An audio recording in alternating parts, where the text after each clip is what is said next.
morning, everyone. Welcome to MC Cribs. Here, we're gonna go through my morning routine. Let's go. It's a rad routine.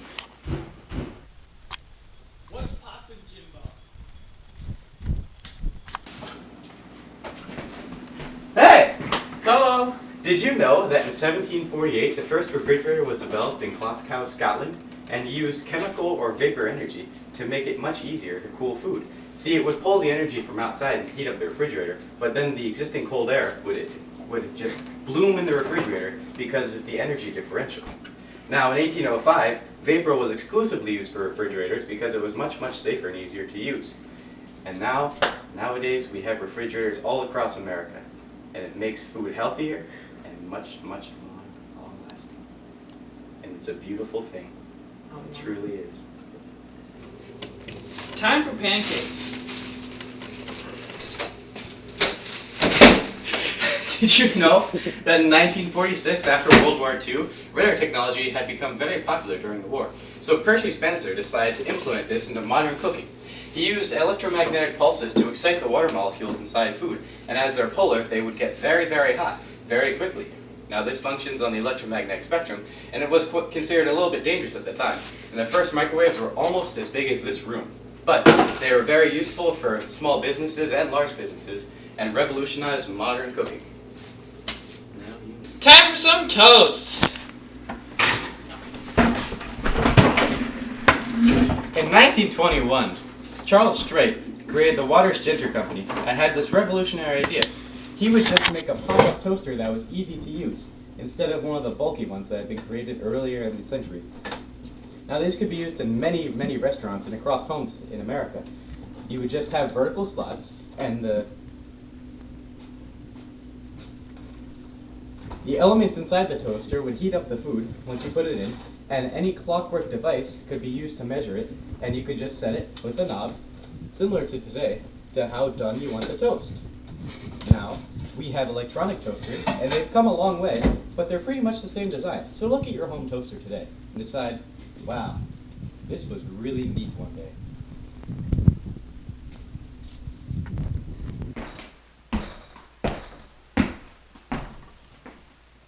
In 1900, a Canadian scientist by the name of Reginald Fessenden created the first electromagnetic signal generator for audio waves. Now, if one had a separate receptor for this, they could receive signal from long distances, purely for audio, and you couldn't really return a signal. Now, 6 years later, on Christmas Eve, they made the first public broadcast using this message. See, now at the time there had been 4 ways to wirelessly transmit a signal. You had sending the signal through ground or through water, as these can both be used as receptors. You could also use capacitive coupling, or magnetic generation, and something we discussed earlier called electromagnetic radiation. Now, this ties in with microwaves. As you can remember, when you had electromagnetic radiation, you could use the microwave and it would just heat up particles. Now with this, you send electromagnetic waves at a certain frequency in hertz, and an antenna tuned to the same hertz can pick it up. Now this is quite different from telephones, as telephones needed wires to function. And now you know more about how radios work, and how this is just beautiful. Michael, I've taught you everything that you will need to know to be successful in life. I hope to never see you again. Good luck on your journeys, and I hope that you do well in the 1900s, sir. Okay. Goodbye. 2017. Time works differently for me, Michael.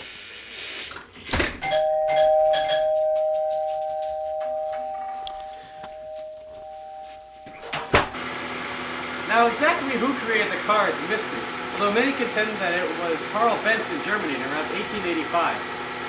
It came to America in about 1901, and the first mass car factory was created in Massachusetts, Springfield exactly, by Ransom Olds in his Oldsmobile factory. Then came Henry Ford, who would produce a car about every 15 minutes, which was revolutionary at the time with this assembly line. His famous motto was, you can have it in any color you want, as long as it's black. Now, another important thing to note is that nowadays, cars can be created like every 2 minutes, much, much faster, and with really neat stuff in them, like all this. So now you know how cars came to America and that they were first created in Germany. In Germany. Germany. They looked like carriages. It was really weird. It was like a carriage without a horse, because that's what people thought things should look like. But now they look like cars.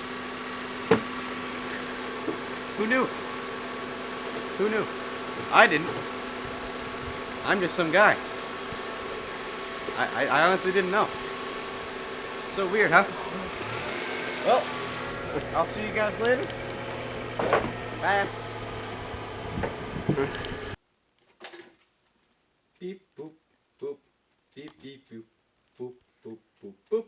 Oh, it's my favorite. Papa John's. Hello, Michael? Michael, this is really, really important, man. Did you know that in 1900, in December, Alexander Graham Bell made the first electrical receiving telephone? This is where his famous message, Watson, come here, I need to see you, came from. See, now, when an electrode on a receiver on one of his devices from the next room over from Watson's, it stopped working. So he asked Watson through the wall, hey, you should plug this receiver. And then it vibrated. He was like, whoa, whoa, because he thought it was all about current, but it is about current, but it's also about how the wires work. So then he got a patent for his invention, and then now all the telephones back then, they used wires to communicate, right? So you had wires here, and when I called you just now, like on the telephone, like, right? So I did that, and then your telephone rang, right? Because the signal, it traveled through the wire, see?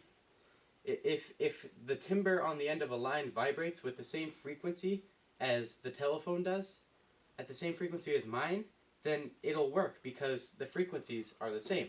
See? It's about current and frequency. You can't forget that, Michael. You can't ever forget! Oh, hey Becky, how you doing?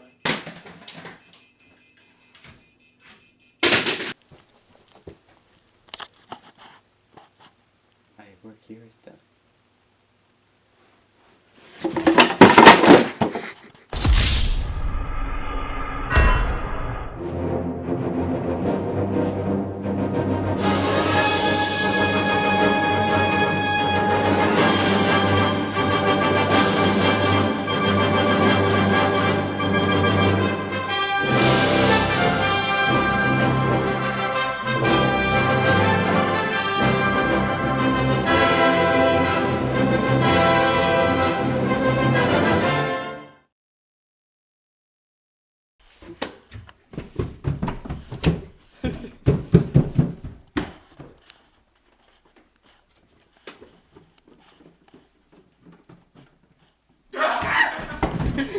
Please don't. Then. Go. Time to make toast. In 1921, Charles Drake